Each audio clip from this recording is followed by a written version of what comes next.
TMZ receiving yet another email from the person claiming to know the identity of Nancy Guthrie's kidnappers. This time, the tipsters say they have video. It came on a Friday, June 26th. Another email from the same man who has been circling this case like a shadow for months. And this time, he didn't ask a question. He made an offer. He says he has the one thing that could end all of it. The one thing investigators have been chasing since the morning Nancy Guthrie vanished. And he says he'll hand it over, but only for a price. 1 Bitcoin. That's it. That's the number. And here's the part that should make your skin go cold. The FBI knows about this email. They have it. They've read every word. And as of right now, they still haven't paid. So the question isn't whether they've seen it. They have. The question is, what's on the other side of that payment that he refuses to give up for free? And why, after more than a dozen emails, the people hunting for Nancy Guthrie still won't close the deal? Stay with me, because what he claims to be holding is bigger than anything he's sent before. If you've been following this case, you already know him. Not his name. Nobody knows his name, but you know his pattern. He's the one who's been emailing over and over more than 12 times now, by the count of the people receiving them, always anonymous, always insistent, always dangling the same thing just out of reach, the promise that he knows who took Nancy Guthrie and that he can lead the FBI straight to them. For a Bitcoin. And before anyone confuses the threads here, let's be clear about something. This man is not Derek Colella. You remember Colella, 42 years old, from Hawthorne, California. The FBI arrested him back in February for sending a hoax text to 2 members of the Guthrie family, a message asking whether they'd gotten the Bitcoin. He was charged. He pleaded not guilty. He's got a change of plea hearing scheduled for this summer in a federal courthouse in Tucson. But here's what matters. Investigators said plainly that Colella was never linked to the real ransom demand. He was, in the words of federal prosecutors, a grief profiteer, someone who saw a family in agony and tried to make $1 off it, a copycat, a leech. The man emailing now is someone else entirely, still unidentified, still out there. And unlike Colella, this one hasn't been caught. That's the distinction that changes everything. Because if Colella was the noise, this man might be the signal. Here's what makes this latest email different. He's not just sending messages into the void. He's responding to us, to the coverage, to the things being said out loud about this case. There had been a theory floated that the person writing these emails might be a woman. He read that, and in his reply, he addressed it directly. He didn't confirm anything. He didn't deny it cleanly either. He just left a question mark hanging there. A pointed one, almost like he enjoyed it. Then there was talk of a possible documentary. He caught that too. Another question mark, another little signal that he's reading, watching, tracking every word that goes out about him. Think about what that means. This isn't a man firing off random demands and disappearing. This is a man sitting somewhere, following the conversation in real time, adjusting his messages based on what he hears back, studying the reaction, measuring it. It's a game to him, a cat and mouse game, and he wants you to know he's enjoying the chase. But none of that, not the watching, not the question marks, is the part that made investigators sit up. The part that made this email impossible to ignore was something much smaller and much harder to fake. In this newest email, he mentions money. He says the Bitcoin address he gave before is no longer working, so he writes out a new one, a fresh wallet, a new place to send the payment. That alone is unremarkable. Anyone can spin up a Bitcoin address, but then he did something else. He referenced the old address, the previous one, the one he'd used before, and it matched. It matched exactly what had been seen earlier in this correspondence, a specific string of characters that had never been made public. Not in any broadcast, not in any article, not anywhere a fraudster could have copied it from. Sit with that for a second. There are a lot of liars orbiting this case. People who watch the news, grab a few details, and try to insert themselves for attention or money.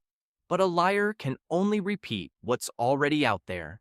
He can't reproduce a piece of information that was never released. This man did. He produced a detail only the real sender could know. And in a case drowning in fakes and hoaxes and tips that lead nowhere, that single matching string is the one thread that authorities apparently cannot bring themselves to cut. So now we know two things. He's almost certainly the same person who's been writing all along. And whatever he is, real informant or master manipulator, he is not just some random opportunist who saw a headline. Which brings us to what he's distancing himself from. This time, the tipsters say they have video, specifically of Nancy herself with one of her alleged kidnappers, from what they describe as likely her last day. The email claims the evidence exists on a phone in a secure location and demands 1 Bitcoin in return for all the necessary information. Because the strangest move in this email isn't a claim, it's a denial. There had been a tip. Someone called in, pointing investigators toward a supposed burial site for Nancy Guthrie in Mexico. Our emailer wanted nothing to do with it. His words were blunt. He wrote, and I'm quoting him here, "I am not the idiot who recently called in a tip about her burial site in Mexico." Read that again. He's not denying involvement in the case. He's denying involvement in someone else's failed tip. He's separating himself from the amateurs, drawing a line between himself and the people he sees as clumsy, attention-seeking pretenders. It's a tell, a revealing one. He doesn't see himself as a fraudster. In his own mind, he's the one who actually knows something, and he resents being lumped in with the people who don't. And then he goes further. He returns to a claim he's made before, that there wasn't one kidnapper. There were several, but this time he sharpens it. He says only 2 are directly involved. 2, and he adds a piece of logic that's almost taunting. He doubts those 2 would ever be the ones calling in tips to snitch on themselves. In other words, every other voice you've heard claiming knowledge of this case? Noise, distraction, frauds talking over each other.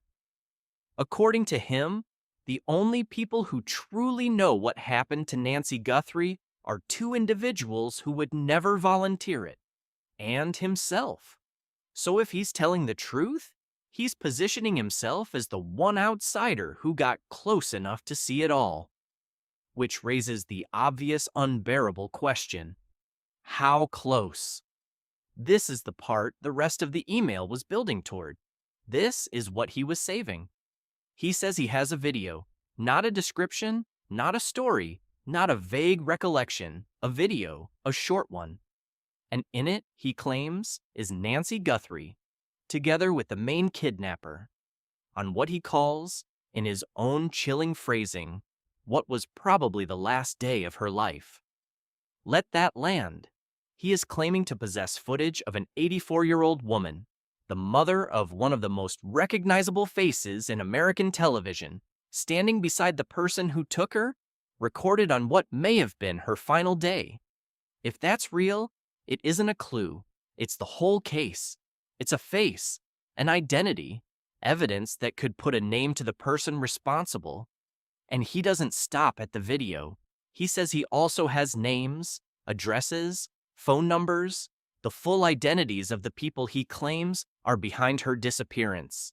Everything law enforcement has been trying to assemble for months. He says he already has it. Packaged, ready. He even has a phrase for it. He says delivering it would be his definition of handing it over on a silver platter. But, of course, there's a catch. There's always a catch. The video, he says, lives on a phone. And that phone is turned off. It's sitting somewhere he describes as a secure, secret location. He's careful with his words here. He doesn't say a safe deposit box. He doesn't name a bank or a storage unit. He just says it's hidden. And then he adds a line that feels almost designed to torment whoever reads it. Easy to find, if you know where to look. That's the trap, isn't it? The phone holds the answer. The answer is reachable. It's not buried at the bottom of the ocean or destroyed in a fire. It's sitting in a known place, intact, waiting. But the only map to it lives inside one man's head, and he won't draw that map for free. His offer is precise. Send him 1 Bitcoin, and in return, he'll deliver exactly how to access that phone, including the password. The whole thing, on that silver platter he keeps describing. So picture the standoff. On one side, a device that may contain the most important footage in the entire investigation. On the other, a single anonymous demand for payment. And in between, a family that has already lost so much, and a federal agency that has to decide whether the man holding the phone is a savior or a con artist running the most elaborate hoax this case has seen yet. Because here's the thing nobody can get around. Everything I've just told you, the video, the last day, the names and addresses, the 2 kidnappers, all of it rests on one foundation: his word. He says he has these things. He hasn't shown a single one of them. So that's where the real tension sits. Not in the claims, in the silence that's followed them. Everything he sent has been forwarded to the FBI. Every email, every demand, the new Bitcoin address, all of it is in their hands. And we're allowed to tell you this much. The FBI is still looking for him. They have not dismissed him. They have not written him off as just another fraud the way they did with others. There is enough in what he's sending, that matching wallet address chief among it, that they appear to believe he might, just might, be real. But here's the other half of that sentence. They haven't paid. If they were certain he was lying, they'd have walked away long ago. And if they were certain he was telling the truth, with the mother of a national television host possibly captured on a phone they could recover, wouldn't they move? The fact that they're doing neither tells you exactly where this stands. They believe enough to keep watching, and they doubt enough to keep their hands in their pockets. That's the razor's edge this whole thing is balanced on. Real enough to chase, uncertain enough to refuse. And the man on the other end knows it. You can feel the frustration building in his messages. More than a dozen emails. A genuine offer in his mind. And still no payment, no resolution, no end to the game. So if you're watching this and finding the suspense unbearable, knowing the answer might be sitting on a powered-off phone in a place only one man can find, then you understand exactly what the Guthrie family is living through right now. The proof might exist, and it might stay locked away forever. If you want to keep following every twist in this case as it unfolds, take a second to subscribe. This story is moving fast, and you won't want to miss what comes next. Will, we have received a dozen emails from this person. It is the same person each time. And they are persisting that they know the kidnappers, that they were with Nancy at one point when she was alive, told us when she had died, said they knew the location, and we've been in constant touch with the FBI. So here's where it lands. Here's the only thing left to say to the man behind the emails. If you're real, prove it. You say the phone is easy to find if you know where to look. Then go look. Go to wherever it's hidden, turn it on, and take a screen grab, one image, one frame of that video, one piece of evidence that separates you from every fraudster who has ever tried to profit off this family's pain. You've written more than 12 times. You've described the video. You've described the silver platter. You've described the two who are directly involved. You've shown that you know a Bitcoin address that was never made public. So show one more thing.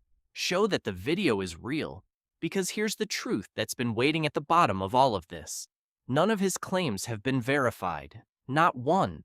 Not the video, not the last day, not the names, the addresses, the phone numbers, not the existence of the phone itself. Everything described in this email is something he says, and nothing he has proven. There are a great many fraudsters circling this case. People who feed on grief. People who saw what Derek Colella tried and decided to try their own version. And it is entirely possible this man is simply the boldest of them, the most patient, the most informed, but a fraud all the same. And yet that one detail, the address he should never have known, is the splinter nobody can pull out. It's the reason the FBI keeps looking instead of laughing. It's the reason this email can't just be deleted and forgotten. So the question we're left with is the same one investigators are stuck on tonight. Is he the real deal? A man who genuinely stood close enough to see Nancy Guthrie on her last day? Or is he the most elaborate liar this case has produced?